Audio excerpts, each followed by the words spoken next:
Question number 19 में हम लोग को क्या क्या करना है, क्या क्या इन्फॉर्मेशन दिया हुआ। हम लोग पढ़ रहे डिफरेंशियल, एक मिनट फिर से बोलना पड़ेगा। हम लोग पढ़ रहे डिफरेंशियल इक्वेशन एक्सरसाइज 9.4 और उसमें आज 19 नंबर के क्वेश्चन को करेंगे। देखते हैं पहले हमारे पास इन्फॉर्मेशन क्या क्या है इस क्वेश्चन के लिए। तो आपके पास क्वेश्चन में बोल रहा है the volume of spherical balloon.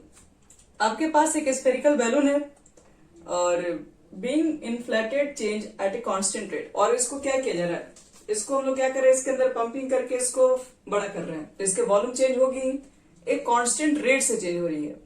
और कह रहा है कि इसका इनिशियल जो रेडियस था कितना था, 3 यूनिट था, और आफ्टर 3 सेकेंड के बाद ये 6 यूनिट का हो गया। तो पूछ रहा है कि बताओ कि t सेकेंड के बाद इसकी रेडियस क्या होगी, ये आपको बताना है।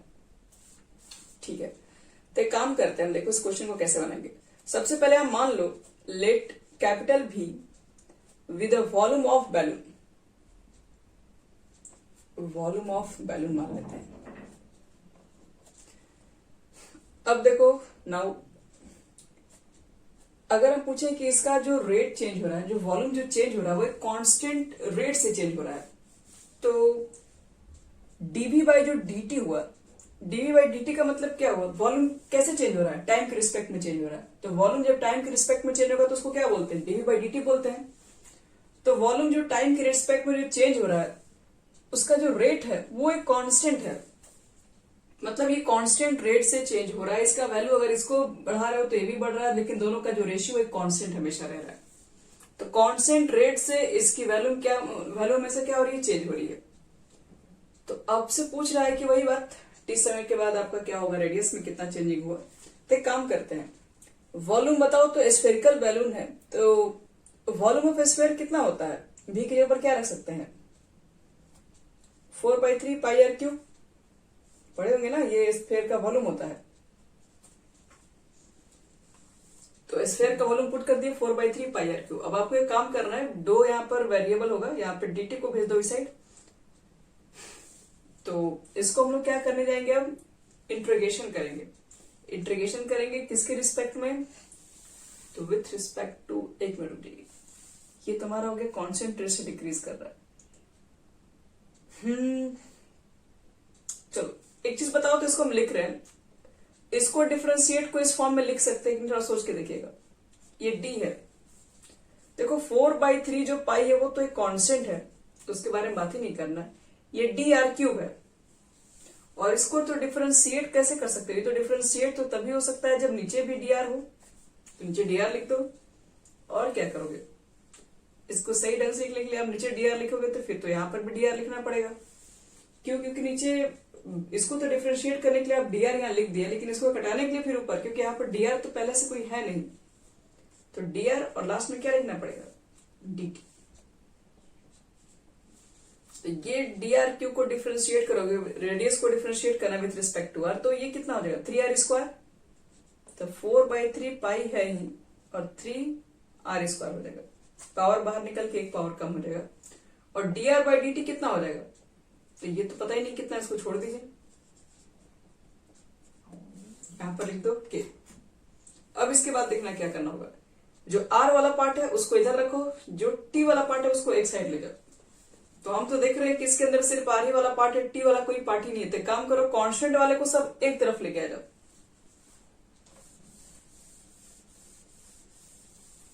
नहीं तो dt को भेज दो इस साइड, ये 3 तो कट ही गया। खैर क्या बचा, 4 पाई r स्क्वायर, इधर dr, इधर k है, इस dt को यहां भेजते हैं।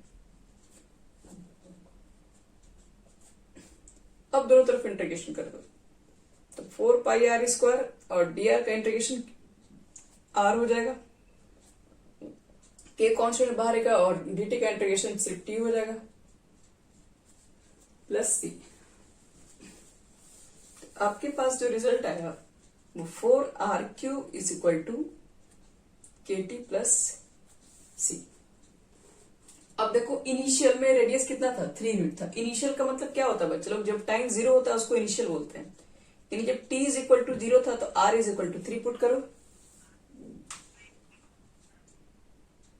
क्या,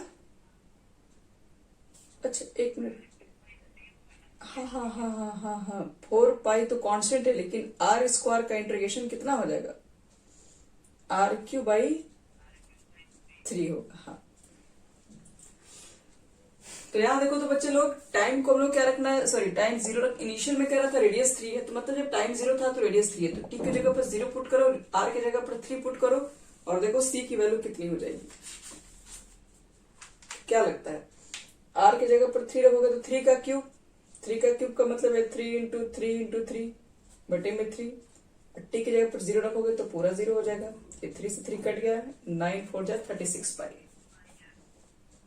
सी आपका निकल चुका है। फिर देखो क्वेश्चन में क्या बोला है, 3 सेकंड के बाद 6 यूनिट हो जा रहा है, तो इसी इक्वेशन में सब पुट करेंगे। 3 सेकंड के बाद 6 यूनिट, टाइम की जगह पर 3 सेकंड, और रेडियस कितना हो जा रहा है 6 यूनिट, यहाँ पे 6 रखो। उसके बाद निकालो, तुमको अब के का भी मान निकालना है, क्योंकि के भी कॉन्स्टेंट, इसमें के भी कॉन्स्टेंट है और सी भी कॉन्स्टेंट है, तो सी का तो वैल्यू यहां से निकाल दिए। अब के की वैल्यू आपको निकालने के लिए अगला कंडीशन दिया हुआ है, तो निकालो। तो टाइम की जगह पर 3 पुट कर दो, when t is equal to 3 second, तो r इज इक्वल टू कितना हो जाएगा 6 यूनिट पुट करते हैं, तो 6 रखोगे तो 6 इंटू 6 इंटू 6 10 टू 6 हो जाएगा, और नीचे आपका 3 है, टाइम कितना रखना है 3 यानी 3t, और c का मान पुट, एक मिनट 3 के ना, टाइम की जगह पर 3 पुट करेंगे 3 के, और c कितना है 36 पाई। अब मुझे बताओ ये कितना हो जाएगा, 2 बार में कैंसिल, तो 6 6 या 36, एक मिनट हम 3 इसमें से कॉमन लेके कटा दे क्या, थोड़ा ये भी आसान हो जाएगा। 3 कॉमन लेके कटा दोगे तो क्या हो जाएगा इधर, एक और 3 2 या 6 हो जाएगा, कट जाएगा, तो कितना हो जाएगा ये 4 हो गया, 4 4 जा 16, या फिर 6 मल्टीप्लाई कर दो, 24 4 जा कितना हुआ 96 होता है क्या, 2 दूनी 4,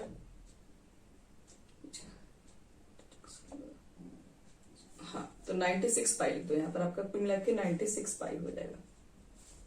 और ये कितना 3 कॉमन लिए होते कितना बचा हुआ के, और ये कितना क्या होगा 3 कॉमन लेने पर 12 पाई। अब तुमको 96 में से 12 पाई घटाओगे तो कितना पाई बचेगा, वही आएगा के का मान।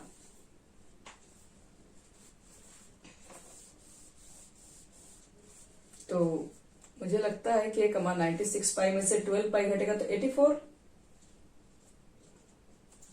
पाई हो जाएगा। तो अब देखो के की वैल्यू को आप यहां पुट कर दो, सी की वैल्यू को यहां पुट कर दो, और वही आपको बता देगा कि आफ्टर टी टाइम के बाद क्या होगा उसका रेडियस, क्योंकि ये तो टी के टर्म में ही निकलेगा ना, 84 पाई टी, और सी का मान कितना है 36 पाई। आपसे पूछ रहा था कि आफ्टर टाइम टी समय के बाद उसका रेडियस कितना होगा, रेडियस की आपको निकालनी है वैल्यू, किसका मान, हाँ तो देखो, तो मुझे यहां से निकालना क्या है, रेडियस निकालना है, तो रेडियस निकालो, तो रेडियस कहां पर है, यहां पर है, तो R cube is equal to कितना हो जाएगा, तो हम इसमें से कुछ कॉमन ले सकते हैं क्या, पहले हम फोर्स देखो कटा देंगे, सब कट जाएगा, पहले फोर्स सबको कैंसिल करो, तो 4 पाई देखो सब में कैंसिल हो जाएगा, 4 पाई से सब में डिवाइड कर दो, 4 पाई कट गया, यहाँ 4 से डिवाइड करोगे तो कितने बार में 21 हो जाएगा, और पाई तो कट ही गया, 4 से डिवाइड करोगे तो कितना हो जाएगा 9 पाई। सबको 4 से हम डिवाइड यहां पर कर चुके हैं। अब एक काम करते हैं, हम आर की वैल्यू निकालेंगे तो कितना हो जाएगा 21t प्लस 9 पाई का पावर 1/3 यूनिट। यही हो गया आफ्टर टी टाइम के बाद क्या होगा इसका रेडियस, यही आंसर। आप चाहेंगे तो इसमें से कॉमन ले सकते हैं, कितना कॉमन है 3 कॉमन भी आ सकता है,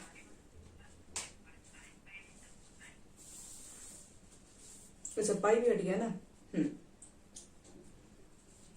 तो यही लिखना पड़ेगा हमें, और यही हमारा हो जाएगा आंसर भी।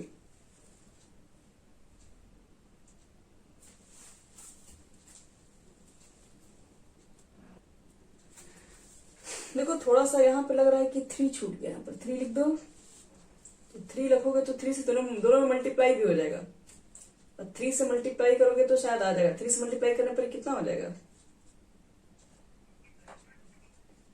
27 आ जाएगा, तो 63 27 ये हो जाएगा पूरा आंसर।